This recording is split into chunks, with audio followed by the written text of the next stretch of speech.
Bonjour, je suis très heureuse de vous retrouver aujourd'hui pour une nouvelle émission du Journal d'une maman et nous allons parler mode de garde. Aujourd'hui, j'ai l'honneur de recevoir pour cela Madame Linda Guinfissi, j'ai bien prononcé? Oui, c'est ça.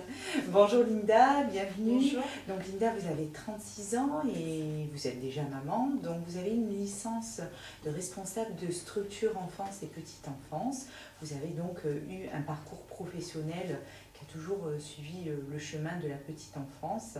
Et vous avez décidé, depuis 5 ans, de prendre la direction de Baby Chou Service Marseille, qui est une entreprise qui existe sur Marseille depuis 10 ans, dont vous êtes franchisé. Le réseau de franchise existe depuis 20 ans. Alors, Baby Chou, eh ben, qu'est-ce que c'est? Baby Chou propose des solutions de garde, en fait, souples, réactives à chaque moment de la vie de l'enfant, de sa naissance jusqu'à l'âge de 12 ans. Vous allez nous expliquer. Qu'est-ce qui vous a donné envie, Linda, de rejoindre cette franchise nationale? Écoutez, c'est un parcours qui m'a amené sur ce trajet. Donc, j'ai toujours travaillé avec les enfants. J'ai un BAFA, un brevet de surveillant de baignage. J'ai toujours connu le monde de la petite enfance et j'ai commencé par être babysitter. Ensuite, j'ai fait mon fameux stage pour ma licence en responsable de structure enfance petite enfance. Et je suis ensuite devenue responsable de l'agence. Donc, j'ai suivi tout le parcours qui m'a amené à la direction de l'agence. Et c'est quelque chose qui me plaît parce qu'au quotidien, on trouve des solutions aux familles. Les babysitters ont un job qui leur permet pour les plus jeunes d'avoir de l'argent, un peu plus d'argent tous les mois, et qui permet aussi à des jeunes retraités de compléter les revenus. Alors, il y a beaucoup de solutions que propose Baby Chou, donc il y a le babysitting, le relais parent, les auxiliaires familiales, la garde partagée, et Baby Chou propose quand même quelque chose de très sympa. On peut même faire des bons cadeaux pour offrir finalement des modes de garde. Je trouve que c'est très intéressant.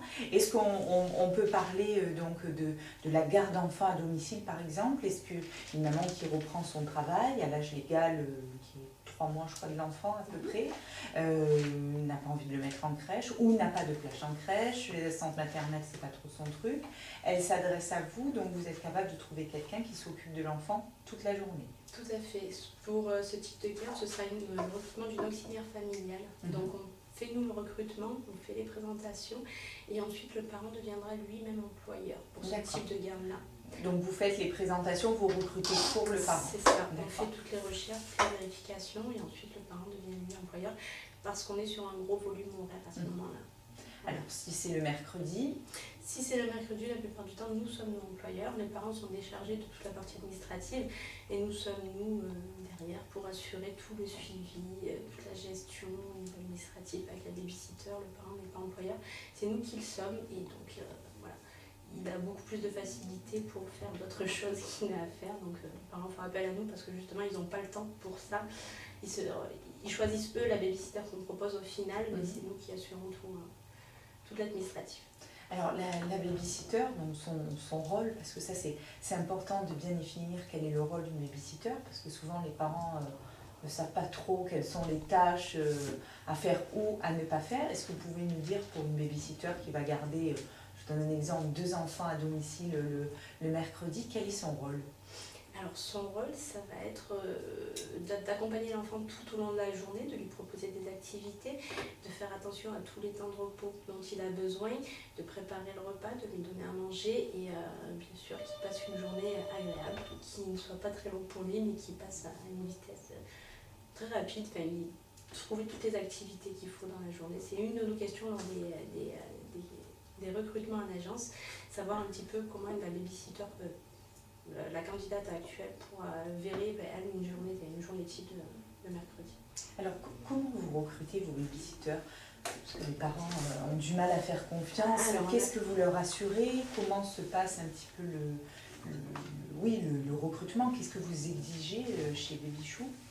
On a plusieurs canaux de recrutement. On a notre propre site de recrutement, le site emploi Baby Chou.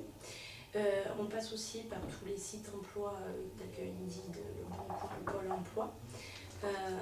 Et aussi, on est beaucoup sur des forums de recrutement, des forums style job d'été ou actuellement, prochainement, on va avoir un forum sur la mairie du 13-14. Donc, on a beaucoup de forums de recrutement. Et ensuite, les babysitters viennent passer un entretien en agence. Elles remplissent un questionnaire et à la suite du questionnaire, on fait le fameux entretien ensemble et pour voir voilà, quelles sont leurs expériences, qu'est-ce qu'elles ont comme idée d'activité pour les enfants. Et après ça, on vérifie les références qu'elles nous ont données auparavant. Et dès que tout est validé, c'est-à-dire que le questionnaire est OK, l'entretien s'est bien passé et que les vérifications sont faites, on peut après présenter le profil à la famille. Alors, ça, on a parlé donc du babysitting occasionnel. Alors, ce que j'ai vu dans votre site internet, Babychou, et qui est très intéressant, c'est qu'il y a une alternative pour la garde alternée. Donc, l'enfant est gardé au domicile, puis la semaine d'après, peut-être au domicile du papa, occasionnellement. Comment se passe ce nouveau mode de garde? Alors, c'est possible, donc il faut que ce soit défini par avance. Il faut que les parents nous donnent toutes les adresses, tout ce qu'il y a à savoir. Et donc après, en fonction de ça, la babysitter ira. En général, quand c'est comme ça, les parents habitent pas très loin l'un de l'autre. Et du coup, la babysitter se rend donc au domicile d'une famille, de papa, d'une maman, etc. Alors, il y a aussi des gardes occasionnelles. Ça peut être par exemple une sortie, un samedi soir. Il faut que les parents vous préviennent à l'avance. Comment se passe un peu l'organisation? Alors, ça peut être des parents qui nous demandent juste ce type de garde-là. Donc, c'est un babysitting ponctuel. Le parent peut être lui-même employeur. On envoie une de nos babysitters, il est lui-même employeur. Et il la rémunère à la fin de la garde. Et c'est à lui après de faire toutes les déclarations sur page emploi ou autre. Ça peut aussi être des parents à nous qui sont en régulier, donc qui ont des heures sur toute la semaine et qui ont besoin d'une garde de soirée. Quelqu'un nous avertit avant, la babysitter est prévenue avant, et elle intervient du coup en soirée. Alors, on va parler du côté financier. Donc, on conseille beaucoup de choisir la garde de l'enfant à domicile. Donc, quelle que soit la situation du parent, les parents bénéficient d'aides qui varient bien entendu en fonction de leurs revenus, de l'âge des enfants, du nombre d'heures dont ils ont besoin. Comment se passe un petit peu la rémunération, les déductions financières? Alors, il faut savoir que les parents doivent avoir une aide de la CAF, qui est le CALG, jusqu'aux 6 ans du dernier enfant de la famille. Donc ils ont aussi une aide différente quand il y a un enfant dans la famille qui a moins de 3 ans et un enfant qui a plus de 3 ans. Enfin, quand le dernier a moins de 3 ans et plus de 3 ans. L'aide est doublée pour les enfants qui ont moins de 3 ans. Ok. Donc le taux horaire va dépendre du nombre d'enfants, de l'âge de l'enfant. Et au niveau de la prise en charge de la CAF, tous les parents y ont droit, quel que soit leur revenu, même s'ils ont des très très hauts revenus. Et par contre, elle va être plafonnée en fonction justement des revenus. Okay. Et ensuite, au niveau de la déduction fiscale, vous avez un plafonnement à l'année, toujours pareil, et tout le monde y a droit aussi. Donc c'est quelque chose qui est très très intéressant. Ça c'est important de le savoir parce que souvent les parents ne sont pas trop au courant, surtout quand c'est leur premier enfant, de toutes ces aides financières. Alors, quelles sont les démarches quand on arrive chez Babychou? Donc, on l'a dit tout à l'heure, si c'est des gros taux horaires, le parent devient employeur. Voilà. Donc, les démarches du parent, ça va être quoi? Ce sera la même chose. Il va nous appeler pour nous faire sa demande. Donc, en fonction des informations qu'on aura au niveau du volume horaire, on va lui conseiller tel ou tel mode de garde. Et ensuite, donc, si on est dans les deux cas, de toute façon, on établira un devis qu'on lui enverra.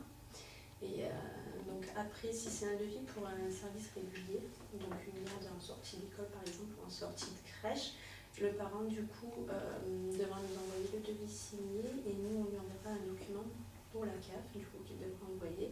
Et ensuite, voilà, il n'y a pas de ensuite ça tout seul. Alors on va parler de ce bon cadeau dont on a parlé au début de l'émission. Alors en fait c'est la possibilité d'offrir du temps libre à de jeunes parents. Comment ça se passe vous, apparemment c'est ou en agence ou on vous appelle et ensuite dessus on met le temps horaire, ça se passe comme ça? Alors, le nombre d'heures Voilà, c'est à vous de choisir combien d'heures vous voulez offrir et quand vous avez choisi le nombre d'heures à offrir à la personne à laquelle vous pensez, il faut nous faire une demande et on vous envoie ce fameux bon cadeau que vous allez remettre à la personne. Et ensuite, c'est à elle de nous appeler pour nous dire j'ai reçu ce bon cadeau, tel jour je peux prendre une journée ou tel jour, voilà, et on enverra la visite.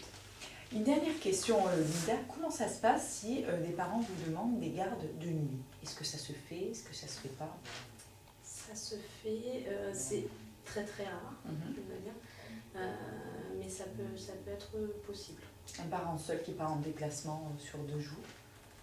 Ça peut être possible, le taux horaire ce ne sera pas le même, on est sur des gardes de soirée, c'est pas la même chose, mais c'est possible. Tout est possible. Tout est possible Chez Bébichou. Alors écoutez, je pense qu'on a fait le tour. Moi j'invite les parents à se rendre sur votre site internet bebichou.com. Il y a aussi une rubrique où il y a les témoignages et les avis. Je pense que c'est important parce que quand on a envie de faire garder son enfant, on n'a pas envie de tomber sur n'importe qui, et vous êtes quand même un site de référence avec des avis très positifs parce que je les ai lus. Est-ce que vous avez quelque chose à rajouter, parce qu'on a parlé en gros de tout ce qui peut se passer chez Bébichou. Alors je sais qu'il y a 2 agences à Marseille. C'est ça. La vôtre s'occupe de quel secteur? Du centre, donc le 4e, le 5e, le 6e, le 7e, le 12e et le 1er arrondissement. Et il y a une agence sud donc, qui s'occupe du 8e, du 9e, du 10e, du 11e et au Bagne, proche d'Aubagne. Très bien. Voilà. Rien à rajouter, Linda? Alors rien à rajouter, à part qu'il ne faut pas hésiter à faire appel à nous. Beaucoup de parents effectivement croient que ça va coûter très très très très cher. Alors que non, quand il y a un enfant qui a moins de 6 ans dans la famille, on a une grosse aide de la CAF et le crédit d'impôt aussi. Donc ça vaut le coup de passer par une agence plutôt que de passer par quelqu'un en direct et puis ne pas avoir de garantie derrière. Écoutez, merci beaucoup. Vous retrouverez de toute façon toutes les informations pour joindre Bébichou sur notre page Facebook, le journal d'une maman, émission radio. Linda, merci beaucoup. Merci à vous. Et à bientôt. À bientôt. Au revoir. Au revoir.